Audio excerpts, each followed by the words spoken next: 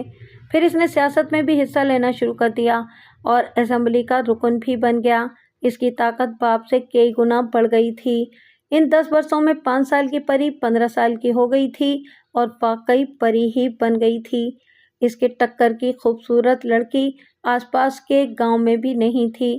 سلطانہ کے قائم کردہ سیکنڈری اسکول کو اب ہائر سیکنڈری اسکول میں بدلنے کی بات ہو رہی تھی۔ میٹرک میں پری نے پورے ضلع میں ٹاپ کیا تھا اور اس کے اسکول میں تقریب ہوئی جس کا مہمان خصوصی بڑے سائیں کا بیٹا تھا۔ اس کے اگلے ہی روز وہ ہمارے گھر میں تھا۔ باتوں میں اس نے ذکر چھیڑا کہ بیٹی جوان ہو گئی ہے، آپ نے اس کی شادی کے بارے میں کیا سوچا؟ اس نے کہا تھا ابھی تو وہ چھوٹی ہے، میٹرک کی تو کیا ہے، میرا جواب تھا۔ بس کافی ہے اتنی پڑھائی، اس کا جواب تھا اور اس جواب میں اصرار تھا۔ وہ کہتی ہے کہ میں ڈاکٹر بنوں گی، میرا جواب تھا۔ اس کے لیے تو تمہیں شہر شفٹ ہونا پڑے گا، یہاں تو آس پاس کوئی میڈیکل کالج نہیں۔ اس کا اصرار بڑھتا جا رہا تھا۔ یہ اس کی ماں کی بھی خواہش تھی، میں نے جواب میں کہا اور اس کے چہرے پر ایک رنگ آ کر گزر گیا۔ میں 5-6 سال انتظار نہیں کر سکتا۔ بالآخر اس نے اپنے چہرے سے نقاب اتار پھینکا۔ یہ آپ کیا کہہ رہے ہیں؟ میں نے کہا اور اس کے چہرے پر ایک خبیث سی مسکراہٹ آ گئی۔ تم اپنی بیٹی کے لیے اور کیسا رشتہ چاہتے ہو؟ وہ کھل کر سامنے آ گیا تھا۔ کیا میں پڑھا لکھا نہیں، باعزت نہیں؟ اس کا اصرار بڑھتا جا رہا تھا۔ آپ کی عمر اور پری کی عمر میں بہت زیادہ فرق ہے، آپ اس کے باپ سے بھی بڑے ہیں۔ میں نے اپنے انکار پر قائم تھا مگر وہ بھی اپنی قسم کا ایک ڈھیٹ تھا۔ عمر سے دیکھو کوئی فرق نہیں پڑتا، اور دیکھو مجھے مجبور نہ کرو، میرے ہاتھ کتنے مضبوط ہیں اس سے تم اچھی طرح واقف ہو۔ وہ دھمکیوں پر اتر آیا تھا۔ میں واقعی جانتا تھا کہ وہ کیا نہیں کر سکتا تھا۔ ایک بار میں نے سوچا کہ اسے بھی اس کے باپ کے پاس بھیج دوں، لیکن پھر میں نے یہ ارادہ ترک کر دیا۔ ہر بار قسمت اس طرح مدد نہیں کرتی جو پچھلی بار کی تھی۔ ہیڈ ماسٹر صاحب کا آخری وقت تھا جب انہوں نے مجھے بلوایا۔ میں اس رات میں جاگ رہا تھا جب تمہارے گھر سے کالے کپڑوں والا شخص نکلا تھا۔ اس نے اوطاق کا تالا کھولا، پھر کچھ دیر بعد وہی شخص اوطاق سے نکلا اور اوطاق کا دروازہ بند کر کے گھر میں چلا گیا تھا، اور اگلے ہی صبح سائیں غلام حسین کے قتل کا شور مچ گیا تھا۔ پولیس معلوم نہ کر سکی کہ بند دروازوں کے بعد بھی قاتل کیسے بیڈ روم میں آیا، لیکن میں گواہی دے سکتا تھا کہ اوطاق سے کوئی سرنگ سائیں کے بیڈ روم تک جاتی ہوگی اور قاتل تمہارے سوا کوئی نہیں تھا۔ تم نے شاید میری بیٹی کے قتل کا بدلہ لیا تھا۔ میں ان کی بات خاموشی سے سنتا رہا تھا۔ وہ دن میں نے بہت کرب میں گزارا۔ جب میں ایک فیصلے پر پہنچ گیا، مجھے ہر صورت اپنی بیٹی کو زندگی بھر کے کرب سے بچانا تھا۔ ایک بار میں نے وہ چابی نکالی جس کے ذریعے میں اس سرنگ میں داخل ہو سکتا تھا، مگر پھر میں نے وہ چابی وہیں رکھ دی جہاں برسوں سے رکھی تھی۔ رات میں ہم باپ بیٹی نے ساتھ کھانا کھایا۔ بابا، آپ روئے ہیں کیا؟ میں نے جب اسے ہر رات کی طرح دودھ دیا تو پری نے معصومانہ سوال کیا۔ نہیں تو، میں نے اپنی بھیگی آنکھیں پوچھتے ہوئے کہا۔ بابا، آپ کو بھی ماما یاد آتی ہیں؟ اس نے دودھ کا گلاس ہونٹوں سے لگاتے ہوئے کہا اور میں نے نفی میں سر ہلا دیا۔ مجھے تو یاد آتی ہیں، پری نے معصوم لہجے میں کہا تھا۔ پھر وہ ہر رات کی طرح اپنے بستر پر چلی گئی۔ چھوٹا کمرہ اس نے اپنے نام کر لیا تھا۔ 2 گھنٹے میں اپنے بستر پر کروٹیں بدلتا رہا۔ ایک بار اٹھ کر میں نے پری کے کمرے میں جھانکا، وہ گہری نیند سو رہی تھی۔ دودھ میں ملی نیند کی گولیوں نے اپنا کام کر دکھایا تھا۔ میں کچن میں گیا اور وہاں سے میں نے چھری اٹھائی اور اس کی گردن پر چلا دی۔ وہ صرف ذرا سا تڑپی اور ختم ہو گئی۔ میں وہیں اس کی لاش کے پاس بیٹھا بہت دیر تک روتا رہا، پھر اٹھا اور خون آلود چھری کو تولیے میں لپیٹ کر تھانے پہنچ گیا اور اپنا اعتراف ریکارڈ کروا دیا۔ پولیس آئی، اس نے لاش اسپتال منتقل کر دی۔ اس کے بعد کیا ہوا مجھے کچھ نہیں معلوم۔ کسی طرح پری کا جنازہ اٹھا، کہاں دفن کیا گیا مجھے کچھ بھی نہیں معلوم۔ جیل میں مجھے یہ معلوم ہوا کہ اسے اس کی ماں کے ساتھ دفن کیا گیا تھا۔ گلاب چانڈیو اپنی داستان ختم کر کے رونے لگا۔ میں نے اسے تسلیاں دیں لیکن وہ صرف یہ کہتا رہا، وہ کیسا ظالم باپ ہے جس نے اپنی زندگی کی واحد خوشی کو اپنے ہاتھوں سے قتل کیا۔ میں نصیر ایڈوکیٹ نے وہ کیس لڑا اور جیتا بھی۔